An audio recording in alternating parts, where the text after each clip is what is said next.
Well, good morning. Starting a couple minutes late because I was asked a question about a map, and I thought I would pull it up for a minute since I found it pretty fast. Welcome on this Tuesday, okay?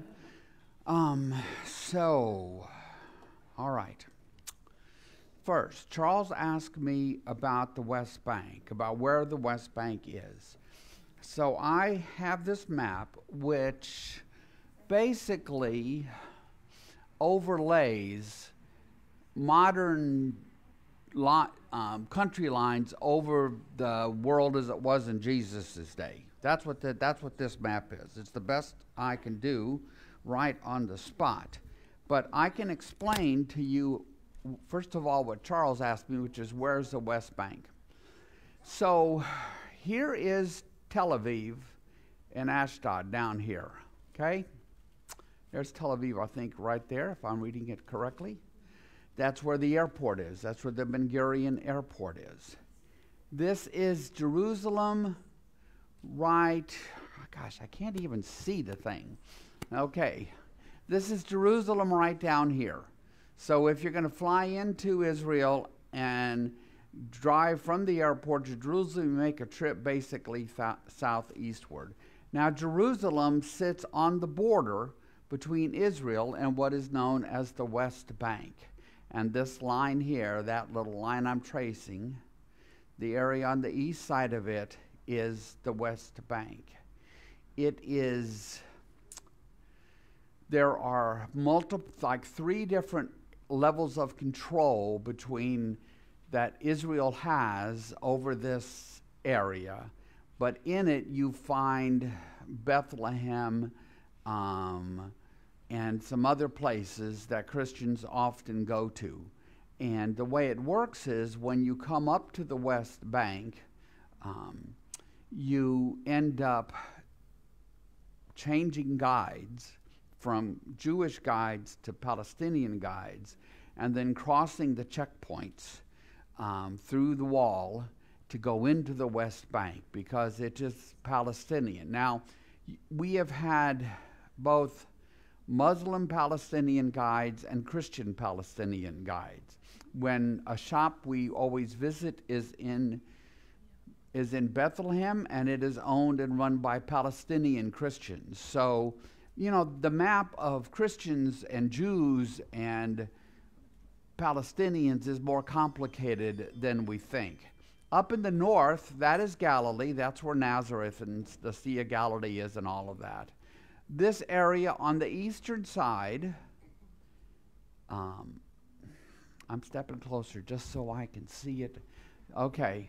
This area on the eastern side of the Sea of Galilee is the Golan Heights. Okay. That has been occupied and claimed by Israel since 1967. And they did that because the heights are actually heights. We've been up there. The tour buses go up there. It's where one of our guides, Leor Rothenberg, lives with his family, is up on the Golan Heights. And from there, you can see the entire length of the Sea of Galilee. And we went to Leor's house last November up in the Golan Heights, and he took us to the park where his kids play and where there's a bomb shelter right next to the swings. And there was a pink piece of artillery that dated back to the 60s, a Russian artillery gun that was left there, and the Israelis have painted it pink, but they left theirs as a reminder to them and their kids because there would be artillery pieces lined up atop the Sea of Galilee firing down onto the Israelis and farmers below. So Israel occupied this and then annexed it basically for their own protection. They just said, you know, we're just too vulnerable if we don't control the Golan Heights. So Israel itself, the land that is undisputedly Israel, is right here. See how narrow it is? When it was initially created, it was in splotches. They weren't all even connected. But when the Arabs began attacking Israel and through the various wars, Israel ended up expanding its boundaries and connecting the pieces together out of self-defense, and that is how they ended up with the nation of Israel as you see it on maps on TV today. Now, right down here, this is Gaza. Okay? Way down here. I say way down there. The distances are small. On our tour buses, we really never get further south than something like, there's the Dead Sea. Well, we never get south and west of this line. We do go down to Masada, which is way down here. But you're still a pretty good distance from Gaza. Gaza was occupied by Israel in until 2005, when Israel left Gaza in the hands of the Palestinians who lived in Gaza, and they were then free to have elections and so forth. But sadly, politically, they elected Hamas to run Gaza. And I don't think there's been elections there in something like 17 years. Because once Hamas got their hands on the political power, they have kept it. And so as you can see, Egypt this is across the Mediterranean. Then if you keep going that way, you end up in Egypt. Scott, do you know how long the Gaza Strip is? And I think it's like 7 miles long, 2 miles wide, something like that. It's very small. It's like kind of like Manhattan or something. And there's 2 million people that live there. Most densely populated planet in the world. And they got Gaza in 2005. Right? They got Gaza in 2005. And they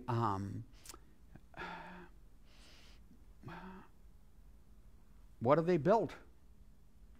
They built rockets and all the rest of this stuff because they've been constantly at wanting to, terrorize and make war on Israel. Israel left them with these gorgeous, huge greenhouse industry in Gaza that the Israelis just walked away from.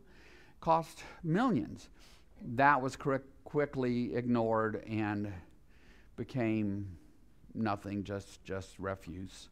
So when the rockets come out of Gaza, they're being fired into southern Israel based upon what the range of them are. Now they have rockets that can sort of reach Tel Aviv and sort of reach Jerusalem. Hezbollah is the militant Palestinian faction in Lebanon, and Lebanon is right up here. You see where it says Lebanon right there? That's Lebanon.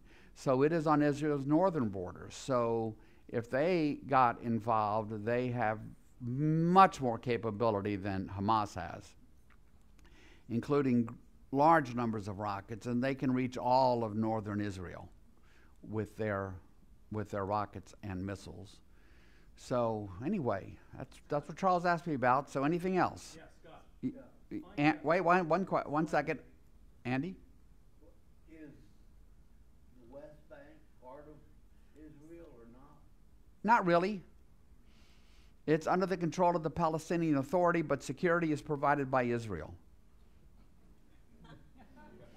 Well, it's, you want to draw neat lines. They can't draw neat lines because Israel's not going to have a fully armed neighbor like that on their border.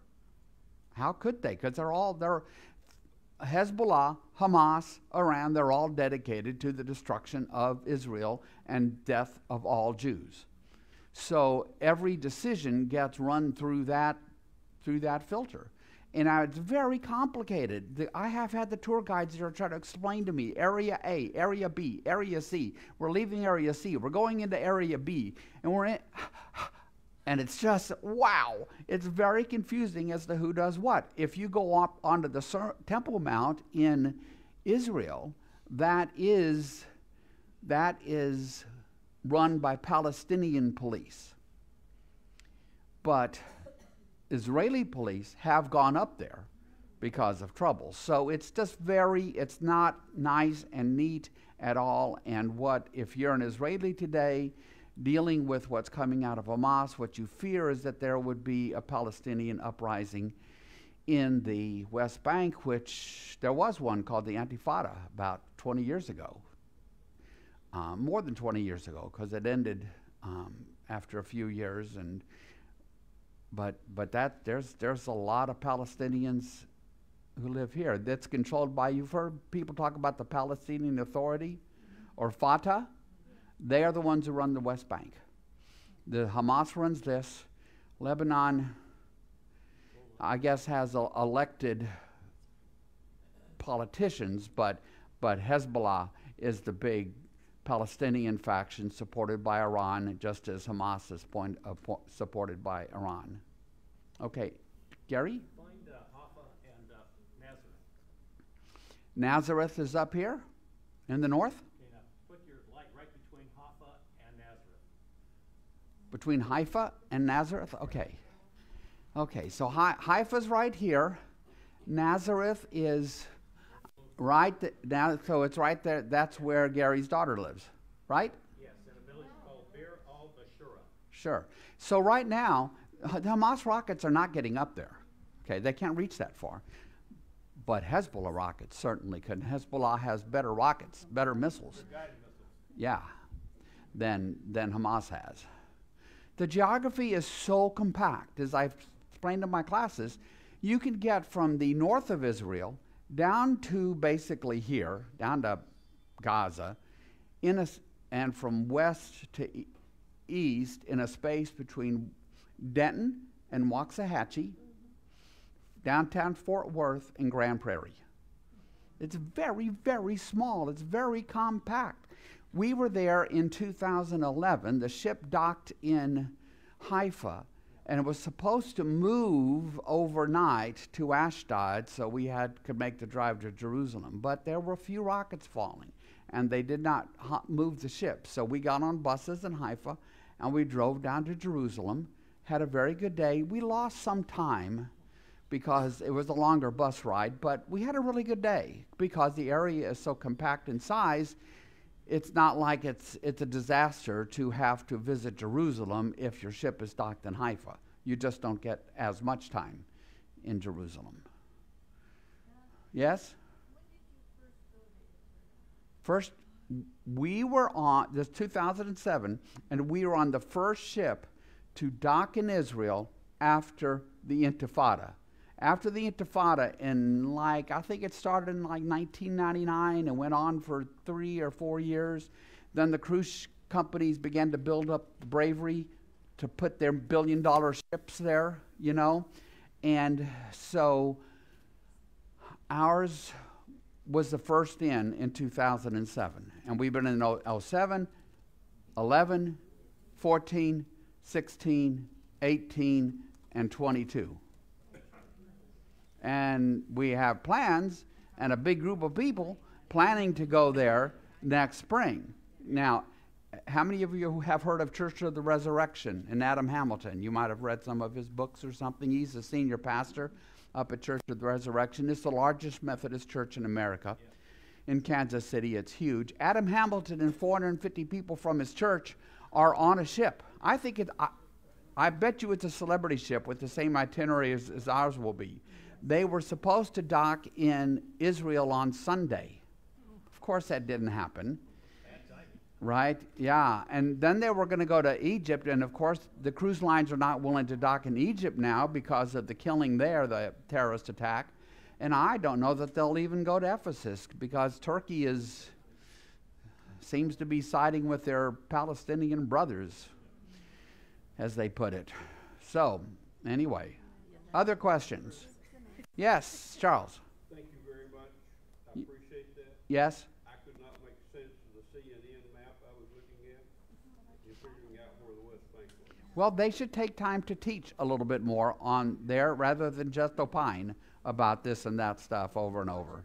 Because if people knew more about even how you get from 1948 until today, right, in Israel, or 1917 until 1948, and then from 1948 until today, it would all be easier to grasp. However, this is what's happening in Israel is not, between two, a militant group and the army of, it's it's there it's a civilized people confronting barbarians. When that not this is it's my opinion. It's not how could you deny it when you see what they have done, the Palestinian terrorists. I mean, when Netanyahu says they are, I haven't touched it in a while, so it went off. Anyway, then says they're ISIS. That's basically right. The same things ISIS did, right, in Syria and elsewhere in Iraq is what they are doing in Israel. Oh, well, okay, very good. It just died. The system died is what happened. Yes. So if you found yourself in Israel right now, Yes. and you're American, how would you possibly get home? I would find my way to Ben Gurion Airport and get on the first flight to Finland if that's what it took. I'd get out somehow. You know, it's not a good place for Americans to be. Because for one thing, I would just be in the way, you know, of the Israelis. They're mobilizing. Everybody's mobilizing. If you're not in the army, you're still mobilizing, because it's going to be all hands on deck. Okay. Anything else? Then I'll try to restart the system here, and we'll actually get started with the class. Can you please mention Larry Phillips? Yes, I will. Many of you know Larry Phillips, and Larry and Don. So Larry and Don with some friends were in Memphis and driving back, and they stopped in Hot Springs, and Larry Phillips had a big heart attack. Yeah, so keep Don and Larry in your prayers. That's really all we know at this point. It was that he just fell over with a big heart attack in Hot Springs. He is not conscious. And he's not conscious, so yeah. So keep them in your prayers. Yes. Oh yes, I mean, you know, and he's been a very sick man for a while now. If you know Don and Larry, so This just happened 2 hours ago. yeah, it's about a couple of hours ago this happened. Yeah, yeah. Okay, so y'all talk amongst yourselves. I'm gonna have to start this up again. Okay. Huh. It was ShareLink that crashed. Okay. 0095.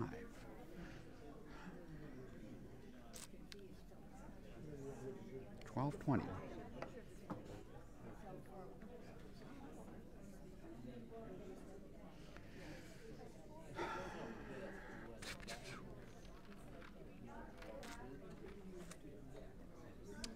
Okay, very good. We're getting there.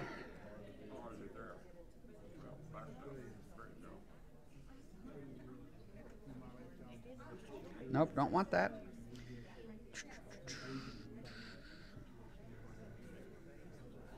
That's the one. How about that? Okay, so I think we're back. So, okay. So just, you know, for those of you who have been to Israel with us, we have reached out to the guides that we have come to know over there, and Cherie Dagan, who is I'd call her the manager of Emmanuel Tours that we interact with a lot over there, and they're all safe. But everybody over there appreciates your prayers. They said very much they appreciate your prayers. They want to know, you know, in a dark time like this, they want to know that we're standing with them. So keep them in your prayers, and we will pray that the conflict doesn't get larger than it is now, particularly with Hezbollah getting involved. That's my prayers anyway. So, anything else before I open us up with prayer today and we return to the world of David and Absalom for just a bit? Okay, would you pray with me? Gracious Lord, we come to you on this Tuesday. It's hard to look barbarism in the face but we have to. It was hard with ISIS. It's hard now with these terrorists and the massacre in Israel. We pray that you will be with the people of Israel, that you will be with us, that you will be a bringer of justice and peace to particularly that part of the world right now. The tensions are high. Remind us that indeed your purposes cannot be thwarted, that we are yours, and that Jesus will return, and one day wars and rumors of wars will have passed. All this we pray in Jesus' name. Amen. Okay, so let me pull out my phone, get the podcast recording started.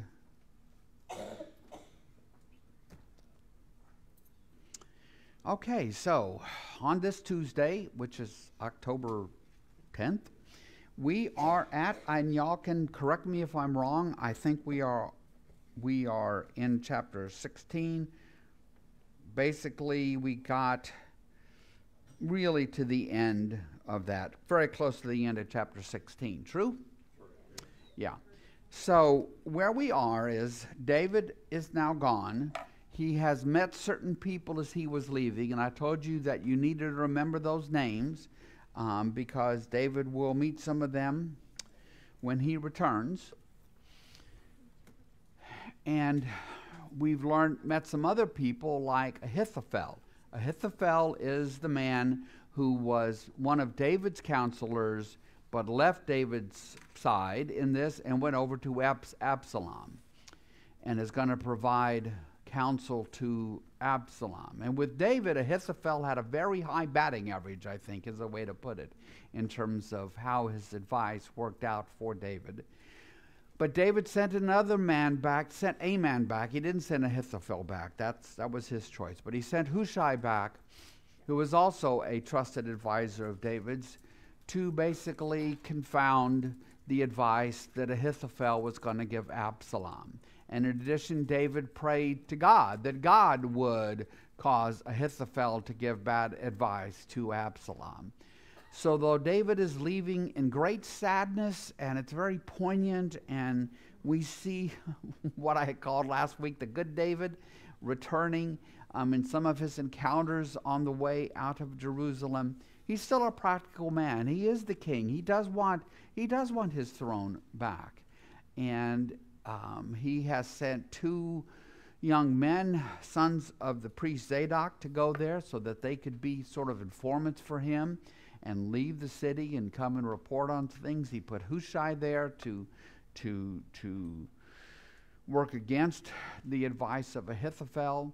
And so it isn't that David hasn't given up entirely. He was just smart enough to realize that the time had come to flee. But that doesn't mean David's done. I think that's about where we are. Okay, any thoughts or questions about that before we press on today? Well, I want to pick up at verse 20 of chapter 16. We may have read that last week, but I always like to bridge, one week to the next. So, Absalom said to Ahithophel, "Give us your advice. What should we do?" Right? Because Ahithophel is now one of Absalom's top advisors. And Ahithophel answered, "Well, sleep with your father's concubines, whom he left to take care of the palace. Then all Israel will hear that you have made yourself obnoxious to your father, and the hands of everyone with you will be more resolute." So it's supposed to deepen and make permanent this break. No going back. This, you've heard like the point of no return. This is the point of no return. Absalom's to go up in the sight of everybody, have sex with David's concubines, and Ahithophel says, well, this will make sure that everybody understands there's no going back. So everybody on your side of Absalom's going to fight all that much harder, because don't be expecting any reconciliation or anything after this kind of abuse and barbarism, because it's going to be rape. So they pitched a tent for Absalom on the roof, and he had sex with his father's concubines in the sight of all Israel. Now in those days the advice Ahithophel gave was like that of one who inquires of God. That's his reputation. Like I said, he has a good batting average in giving advice. That was how both David and Absalom regarded all of Ahithophel's advice. It's reminding you that Ahithophel is a really good advice giver, right? Things work out like he suggests. So Ahithophel said to Absalom, I would choose 12,000 men and set out tonight in pursuit of David. Don't wait. Don't wait. Go, go, go. They're weak. They're tired. They just fled. They haven't had time to get themselves organized, yada, yada, yada, all the way across. I would attack him while he is weary and weak. I would strike him with terror, and then all the people with him will flee. I would strike down only the king and bring all the people back to you. Okay? Striking down David is enough. Like I explained last week, they are all cousins. They're cousins. They're brothers. They're cousins. So what Ahithophel says is, we will strike down the king. We will strike down David, but not everybody else. We want them to come back. We are the people of Israel. We are the people of God, and they will then come home and recognize you, Absalom, as king. So he goes on. The death of the man you seek will mean the return of all. All the people will be unharmed. This plan seemed good to Absalom and to all the elders of Israel. So Ahithophel's given two pieces of advice. One about the concubines, about Absalom demonstrating that he is, he's the big guy now, and he can do what he wants, including taking again, you notice? Didn't use the word taking, I don't believe, in the passage, but it's the same thing. Taking these 10 concubines of these wives. They're second wives, but they're still wives of David. And the advice about falling on David really, really quickly. But Absalom said, summon also Hushai, the Archite, so we can hear what he has to say. When Hushai came to him, Absalom said, Ahithophel has given this advice. What should we do? Should we do as he says? If not, give us your opinion. So, if you're Absalom, right? That's all pretty smart. You want to hear from your counselors, your cabinet, as it were. Hushai replied to Absalom, the advice Ahithophel has given you is not good this time. Now, the fact that Hushai is saying this leads you to conclude what? That Ahithophel's advice is good, right? Because Hushai's been sent there to make sure Absalom gets bad advice. The advice Ahithophel has given you is not good at this time. You know your father and his men, they're fighters. They're as fierce as a wild bear robbed of her cubs. Ah. That might be where Mama Bear comes from. Oh, my wife is a Mama Bear. I could tell you stories that will stop you in your tracks. It'll make your blood run cold. What? I love the boys. Yeah, I know, she does. She's a good Mama Bear. Besides, your father is an experienced fighter, Absalom. He'll not spend the night with the troops. Even now, he is hidden in a cave somewhere, some other place. If he should attack your troops first, whoever hears about it will say, there has been a slaughter among the troops who follow Absalom. Then even the bravest soldier, whose heart is like the heart of a lion, will melt with fear. For all Israel knows that your father is a fighter and that those with him are brave.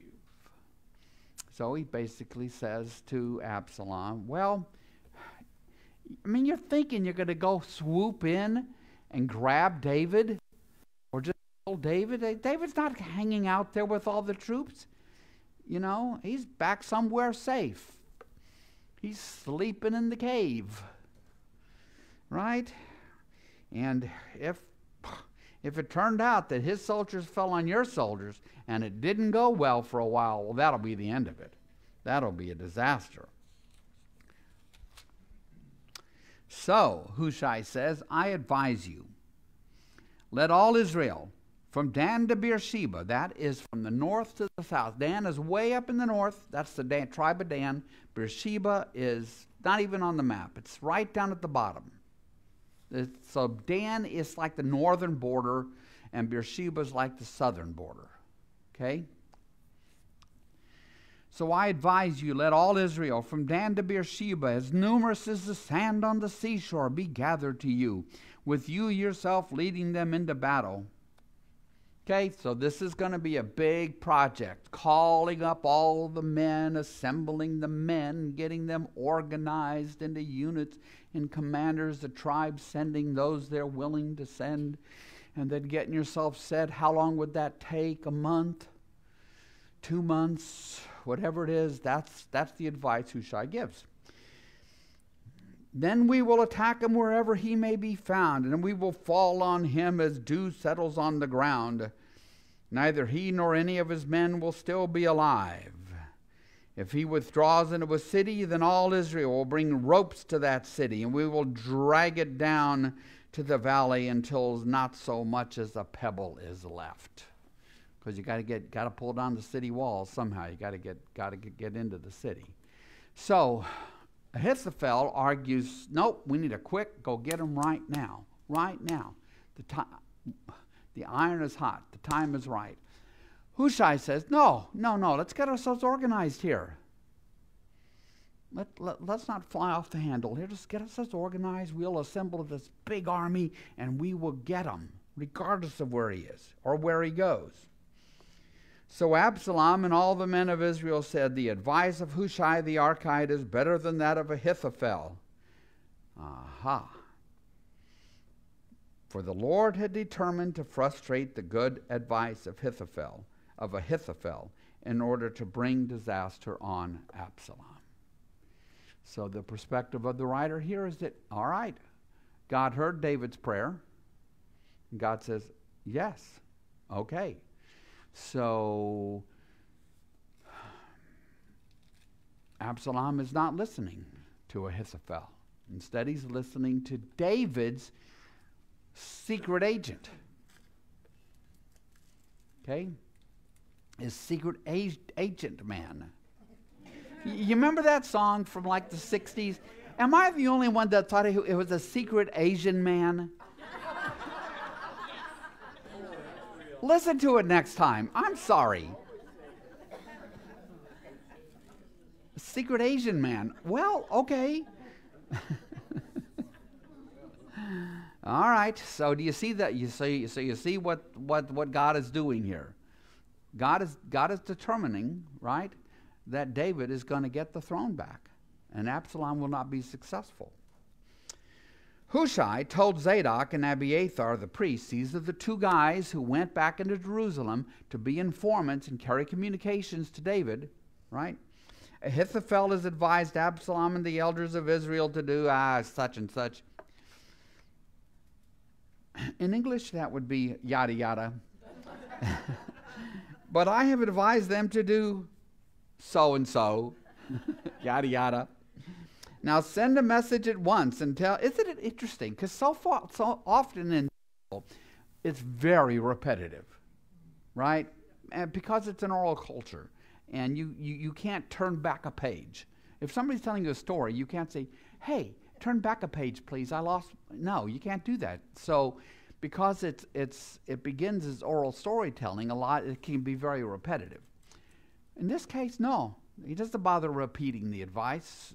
thus and thus, so-and-so, such, so-and-so, yada, yada, whatever it was. Interesting. Now send a message at once and tell David, do not spend the night at the fords in the wilderness. Cross over without fail, or the king and all the people with him will be swallowed up. So David has been running. Here's the red line. And they are not to stop and rest because they want to get out of the reach of Absalom. And as long as they do that, they should be okay because Absalom's not going to try to fall on them instantly. Do not spend the night at the fords of the wilderness. Cross over without fail, or the king and all the people with him will be swallowed up. So Jonathan and Ahimaaz were staying at En-Rogel, just a place. A female servant was to go and inform them, and they were to go and tell King David, for they could not risk being seen entering the city. But a young man saw them and told Absalom. So the two of them left at once and went to the house of a man in Bahurim. He had a well in his courtyard, and they climbed down into it. His wife took a covering and spread it out over the opening of the well, and she scattered grain. She's a smart woman. So she covers the two spies, basically, are down there, and she covers the well with a cloth of some kind, and then, or a piece of wood, and then she sprinkles grain on it, right? And no one knew anything about it. It's a little bit like the story at the beginning of the book of Joshua, when the Israelites send spies into Jericho in order to check it all out. And they end up being hidden by a prostitute named Rahab. And they are protected by Rahab. And she tells them that she is offering protection to these foreigners, these Israelites, because she's a Canaanite. She's not an Israelite. Rahab is from Jericho. And Jericho is, the Israelites haven't even been in that city yet. And she tells them because she has heard this story of this mighty God.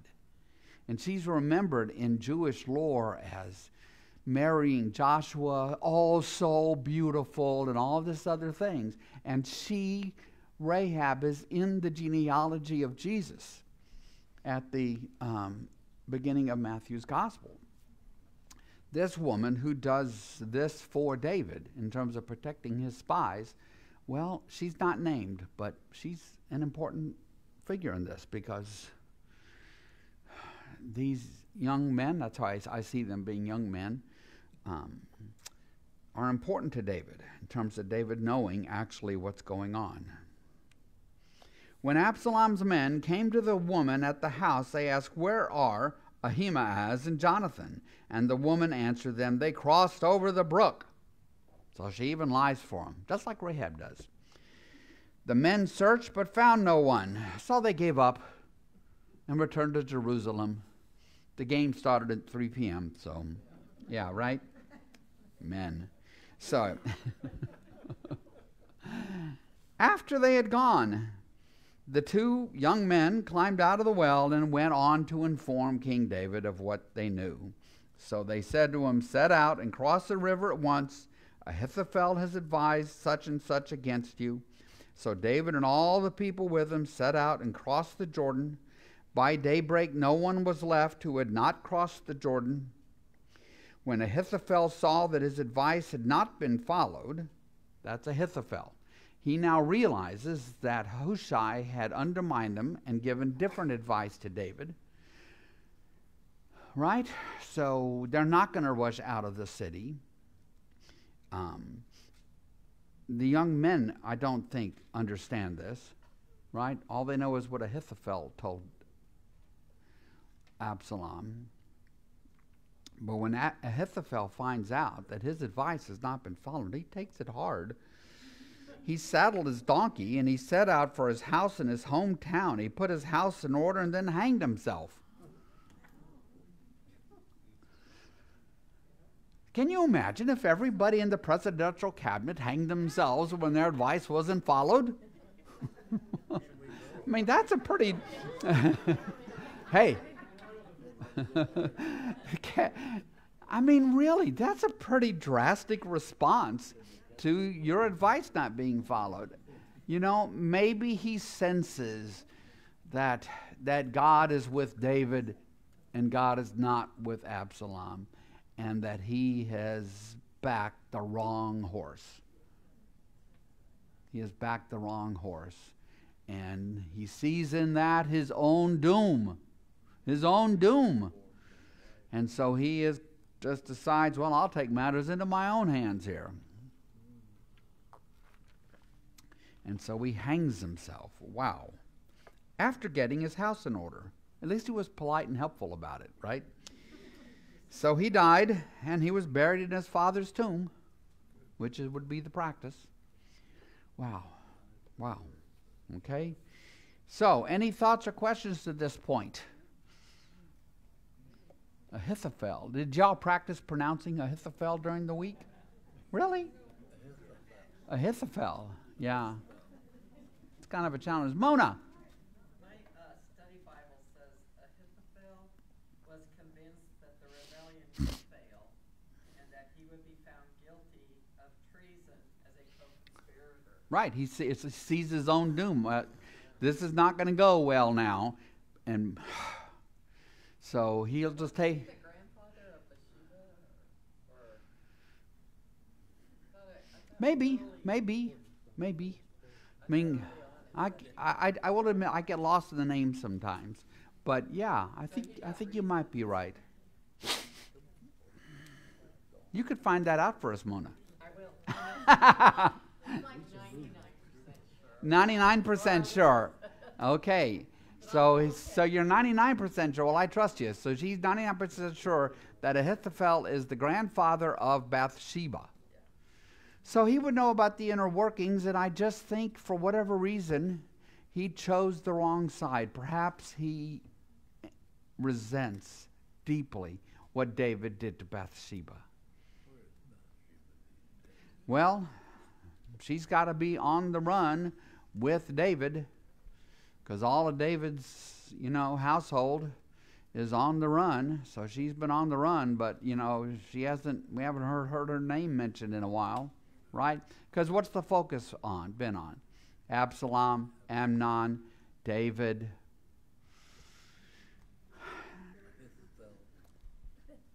Ahithophel, Hushai. Okay, anything else?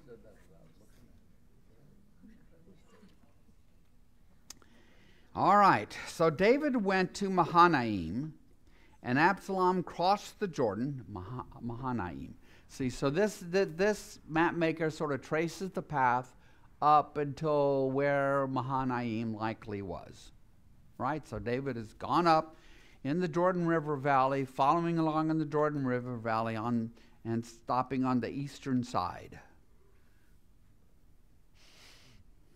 Probably the tribe of Gilead territory, I think. But David went to Mahanaim, and Absalom crossed the Jordan with all the men of Israel. So some time has passed.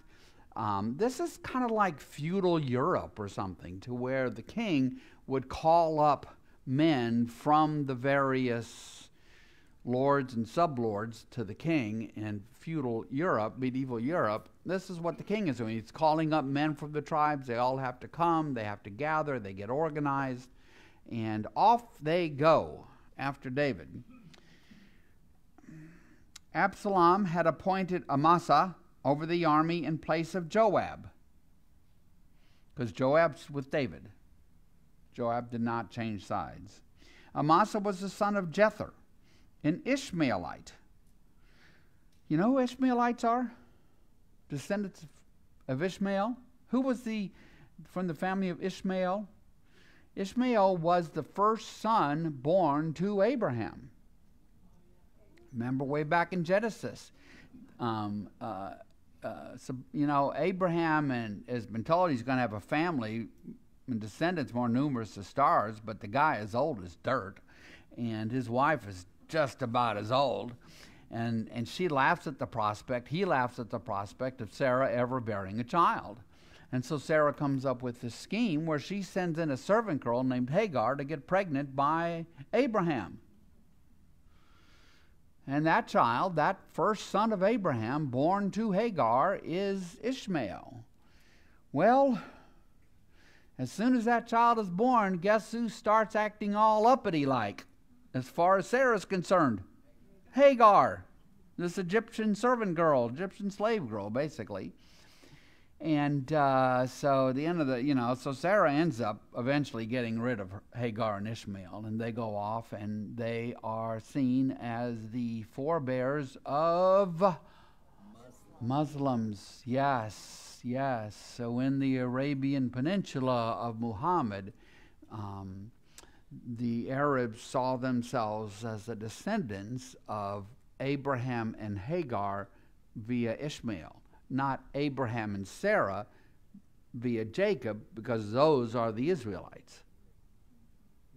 Right? So that is why if you read around, and you probably will in the coming days, there'll be something about all this. Christianity, Judaism, and Islam are all Abrahamic religions, because they all will trace themselves back to Genesis 12, Abraham. It's just one side of it is through Abraham and Sarah and Jacob, culminating in Jesus, and for the Arabs it was Ishmael and Abraham and Hagar. Anyway, okay, there we go. Just another little tie-in there. Okay, so Amasa was the son of Jether, an Ishmaelite, who had married Abigail, the daughter of Nahash and sister of Zuriah, the mother of Joab. So it's not the Abigail who had married Nabal, the fool, and was one of David's wives. Okay? Again, not that many names, surprisingly, in some cases, because they sure do seem to have a variety, but we keep running into the same ones over and over. The Israelites and Absalom camped in the land of Gilead. Okay, so this area right here on the eastern side of the Jordan River is the land of Gilead. It's a land given to the tribe of Gilead when they settle in the promised land, and they're dividing the land up, and each tribe gets its own area, except for the tribe of Levi, because they are the tribe of priests, and the priests don't get a land allotment. They are to be supported by the other tribes. Okay? Anything? When David came to Mahanaim, Shobai, son of Nahash, from Rabbah of the Ammonites, and Makir, son of Amiel, from Lodabar, and Barzillai, the Gileadite, from Rogalim, brought bedding and bowls and articles of pottery. So these three guys bring stuff. They also brought wine and barley, flour and roasted grain, beans and lentils, honey and curbs, sheep and cheese from cow's milk for David and his people to eat. For they said, the people have become exhausted and hungry and thirsty in the wilderness.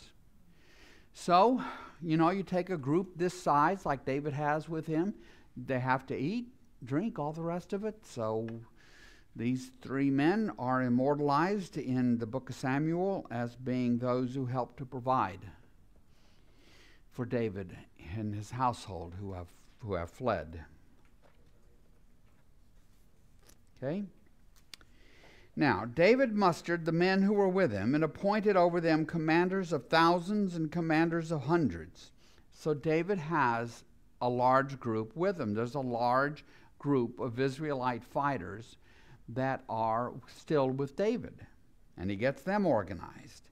David sent out his troops, a third under the command of Joab, a third under Joab's brother Abishai, son of Zuriah, and a third under Ittai the Gittite. I love that one. Ittai the Gittite. So Ittai is one we met when David was leaving Jerusalem. Remember Ittai?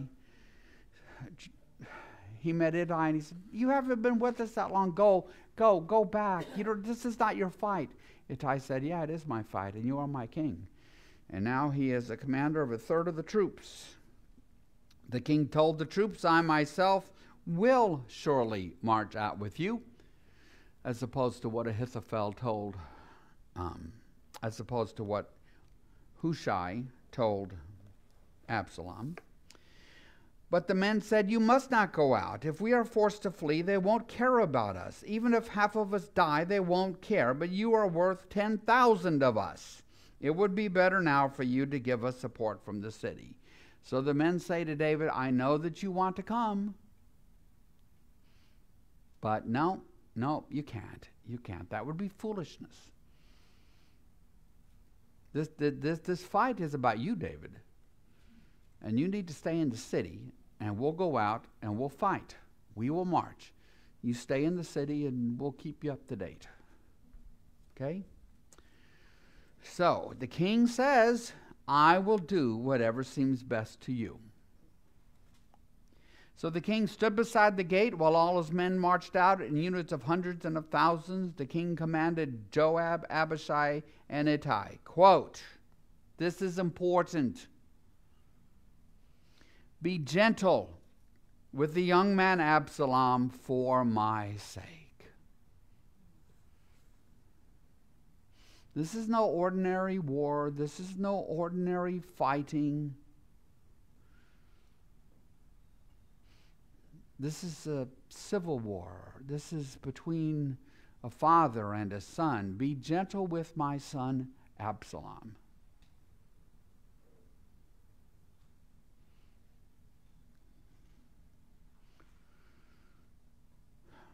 And all the troops heard the king giving orders concerning Absalom to each of the commanders. So David gives the three commanders these orders, but the soldiers hear that they are to be gentle with Absalom. Okay? David's army marched out of the city to fight Israel, and the battle took place in the forest of Ephraim. There Israel's troops were routed by David's men, and the casualties that day were great, 20,000 men in this civil war. They're all Israelites.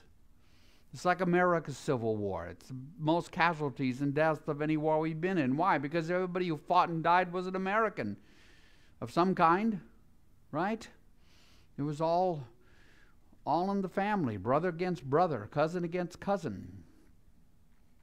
The battle spread out over the whole countryside, and the forest swallowed up more men that day than the sword.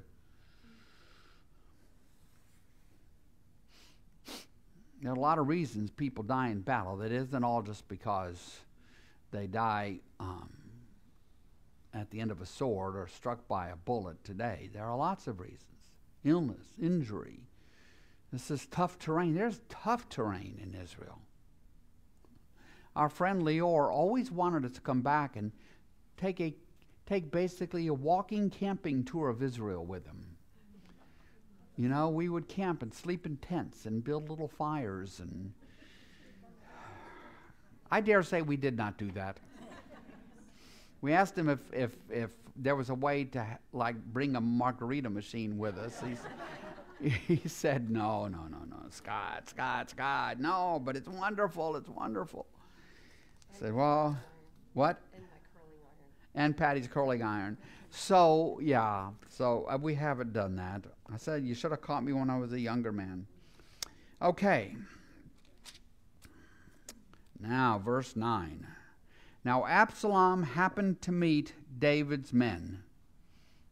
He was riding his mule. I know, that's always funny, isn't it? You know, you ride what you have. He was riding his mule, and as the mule went under the thick branches of a large oak, Absalom's hair got caught in the tree. He was left hanging in midair while the mule he was riding kept on going. What a ridiculous thing. But you remember, if we went back, what a big deal was made about his hair, right? His hair, his long locks, he had to cut it, and it would weigh like 200 shekels. A man has so much hair, and now he's riding along, not paying attention to what he's doing, and he's gets his hair caught up in the tree and is yanked off his mule. Okay, so I found this painting from like, this is a Spanish artist, so they're soldiers, there's Absalom. He's got the beautiful hair, and that's all caught in the tree, and he's just hanging there like, like this. What? Well, let's read on, my friend. Yeah, people are noticing the spears. When one of the men saw what had happened, he told Joab, I just saw Absalom hanging in an oak tree by his hair. Joab said to the man who had told him this, what? You saw him? Why didn't you strike him to the ground right there? Then I would have had to give you 10 shekels of silver and a warrior's belt. But the man replied, even if 1,000 shekels were weighed out into my hands, I would not lay a hand on the king's son. In our hearing, the king commanded you and Abishai and Ittai, protect the young man Absalom for my sake. And if I had put my life in jeopardy, and nothing is hidden from the king, you would have kept your distance from me. You wouldn't have come to my defense, Joab, if I had done something like that. Joab said, I'm not going to wait like this for you. So Joab took 3 javelins in his hand and plunged them into Absalom's heart while Absalom was still alive in the oak tree. Absalom is a duplicitous murderer. Remember? Joab. Joab is a duplicitous murderer. Remember, Joab murdered Abner.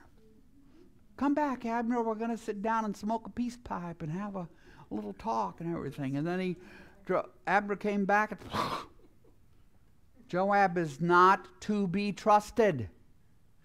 And somehow he has survived this long, and now he has murdered Absalom. Now, in the world of like real life, politics and war and all that kind of stuff, I mean, you know why he does it. Because this is the leader of the rebellion. Cut off the head of the snake is the way he sees it. And he thinks he knows what's best. Despite David saying, be gentle with my son Absalom for my sake. For my sake. David cares more about Absalom than slamming the door on this rebellion. And if you ask me why do I think that is, I think it's because David knows his own guilt in all of this. His hands are not clean in Absalom's story. His hands were clean from the moment that David chose to ignore Amnon's rape of Tamar. He should not have ignored that, but he did. And now this is where it has come. So, the spears you see in the painting here in Absalom's chest were all delivered by Joab.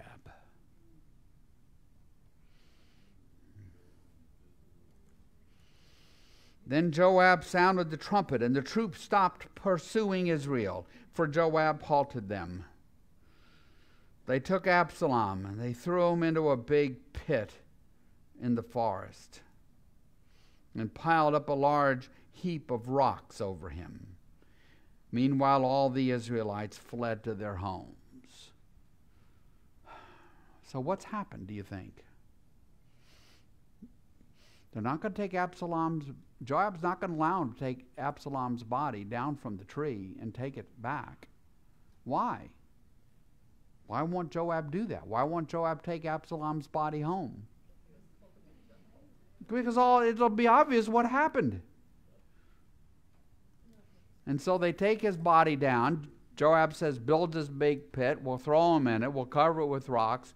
And everybody is freaked out. They're terrified of what David's going to do when he finds out. And so they all just flee. They just, their homes aren't that far away. It's not a big place. Like I said before we started 2 Samuel today. None of the distances are that great, so they just flee. They just run. They just scatter. Nobody wants to be a part of what just happened. Joab killed Absalom. Verse 18. During his lifetime, Absalom had taken a pillar and erected it in the king's valley as a monument to himself. For he thought, I have no son to carry on the memory of my name. He named the pillar after himself, and it is called Absalom's monument to this day. That's just a poignant reminder to the readers that Absalom had erected this monument to himself because he has no children. Now he's dead. His body's thrown into a pit. What would have happened if David had stood up to Amnon and disciplined him in some way, something, instead of remaining silent? What would have happened if David had after the passage of, 5 years or something, David had actually welcomed Absalom home, like the prodigal father. The father welcomes the prodigal son. We'll never know. We will never know.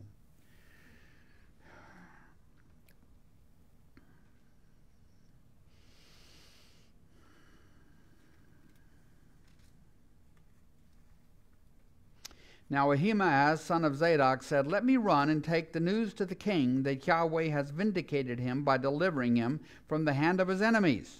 So Ahimaaz, one of the two young men, the spies carrying information, is going to run, and he's going to run back to where David is, the city of Mahanaim, and tell David that they were victorious. Joab says, You're not the one to take the news today. You may take the news another time, but you must not do so today, because the king's son is dead. Then Joab said to a Cushite, basically an Egyptian, Go tell the king what you have seen. And the Cushite bowed down before Joab and ran off. Ahimaaz, son of Zadok, again said to Joab, Come what may, please let me run behind the Cushite. But Joab replied, My son, why do you want to go? Don't you have any news? You don't have news that it's going to bring you any reward. And so the young man says, Come what may, I want to run. So Joab said, Run. Then Ahimaaz ran by way of the plain, and he outran the Cushite. He's fast, he's fleet of foot. And while David was sitting between the inner and outer gates, the watchman went up to the roof of the gateway by the wall, and as he looked out, he saw a man running alone. And the watchman called out to the king and reported on it, There's somebody coming, there's somebody coming, there's somebody coming. And the king said, Oh, if he's alone, he must have good news. And the runner came closer and closer. Then the watchman saw another runner, and he called down to the gatekeeper, Look, another man running alone. And the king said, He must be bringing good news too. The watchman said, It seems to me that the first one runs like Ahimaaz, son of Zadok. I always thought that was kind of a weird thing. I guess he knows what that guy looks like when he runs. I don't know. The way his arms pump or whatever, I don't know. I don't know. He runs like Ahimaaz, son of Zadok. You know, I could think of certain track runners in the past that had a particular style. Maybe there's something really weird about the way this guy runs.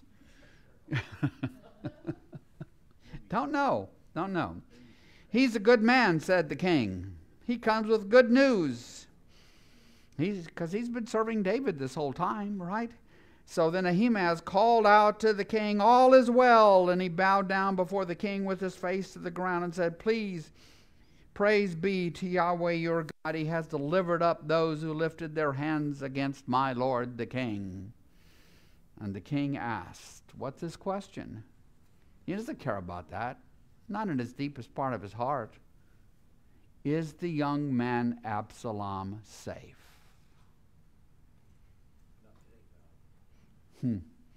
That's what's on David's mind. That's what's on David's heart. Ahimaaz answered, I saw great confusion just as Joab was about to send the king's servant, and me, your servant, but I don't know what it was. So Ahimaaz doesn't really know what happened. He just knew that they had won, and he took off running with the news of victory. The king said, "Stand aside and wait here." So Ahimaaz stepped aside and stood there. Then the Cushite arrived and said, "My lord the king, hear the good news. Yahweh has vindicated you today by delivering you from the hand of all who rose up against you." And the king asked the Cushite, "Is the young man Absalom safe?" The Cushite replied, "May the enemies of my lord the king and all who rise up to harm you be like that young man." Which means what? He's dead. The king was shaken. He went up to the room over the gateway, so there's a wall, and there's a gate, and there's gates that open, and there'll be a room of some kind up there on the ramparts. He goes up there, and he wept.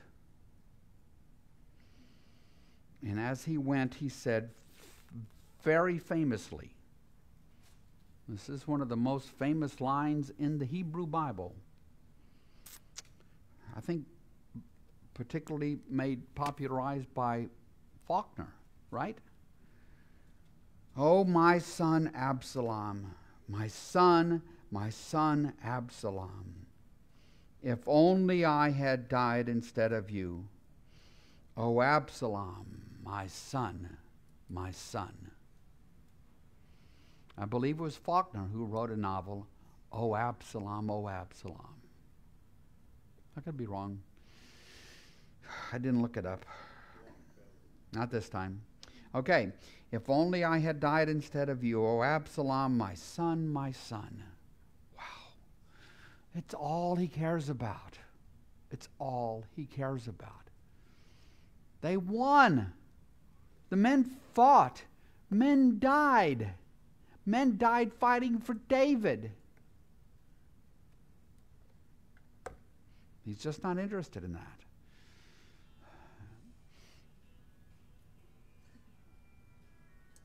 Absalom is dead.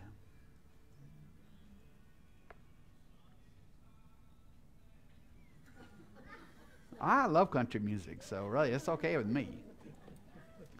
Works for me. What? Yeah, well, that's a problem when, you have a class filled with us old people. So yeah, Absalom, oh Absalom. So really do mark that in your Bibles. It's this famous, poignant moment. Victory is David's, but it's utter defeat. He sends the troops out, and what does he say? "Be gentle with my son Absalom." He not only informs the three commanders of that order, he makes sure he says it in front of the troops so that they know what the king said. But the duplicitous murderer, Joab, murdered a defenseless Absalom who was hanging from the tree by his hair. Wow. What a story. I mean, we come to some of these stories and we kind of wonder, did this really happen? Who would make this up? That's ridiculous. Is it not? That's a ridiculous story. I mean, if you're going to make up a story where Absalom dies and then David is mournful and all that, you wouldn't have this. That's just crazy.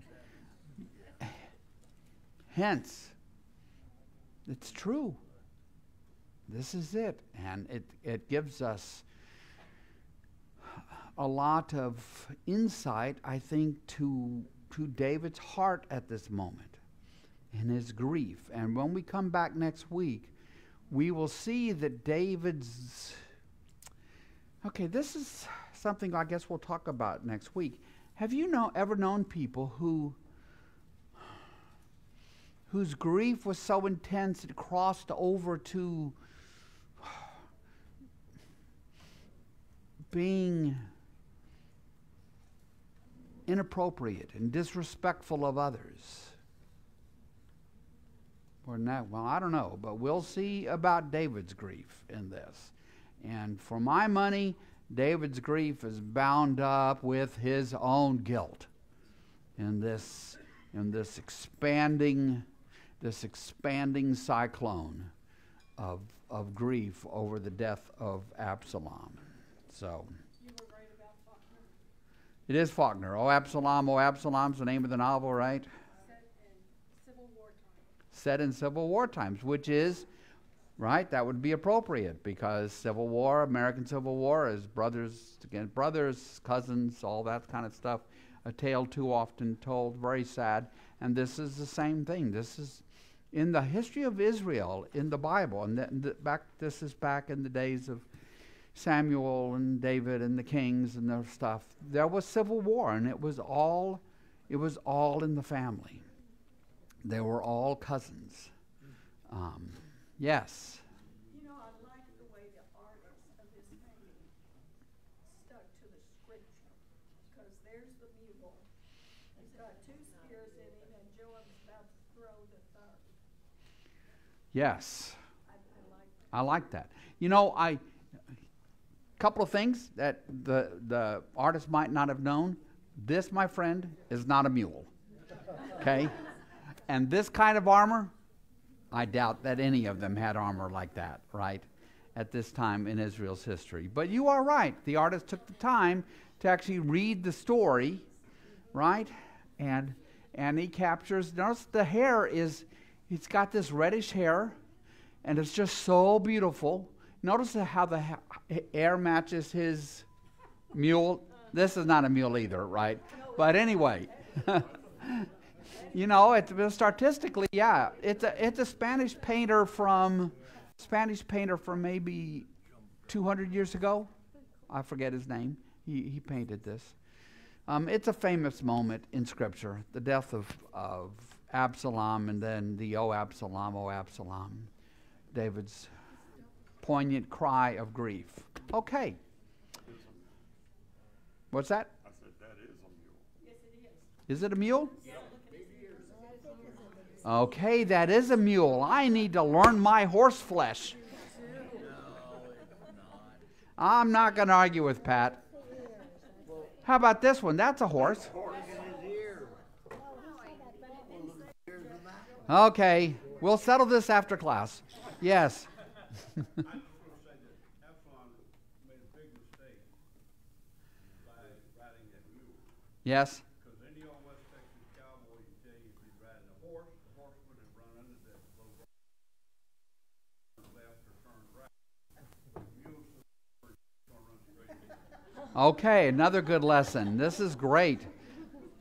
I love it when these Bible classes become animal husbandry classes. So, all right, well, let's pray. Gracious Lord,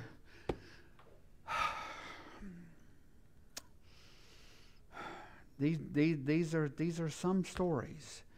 Let us remember that these are our stories, that these are our writings too. You gave them not only to the ancient Hebrews, but you have given them to us. These stories of violence, guilt, grief, murder. The world was broken then, and the world is broken now. Now, what do we say in the face of this brokenness? So often our hearts just cry out, Maranatha, Maranatha, come Lord Jesus. And we pray all this in his name. Amen.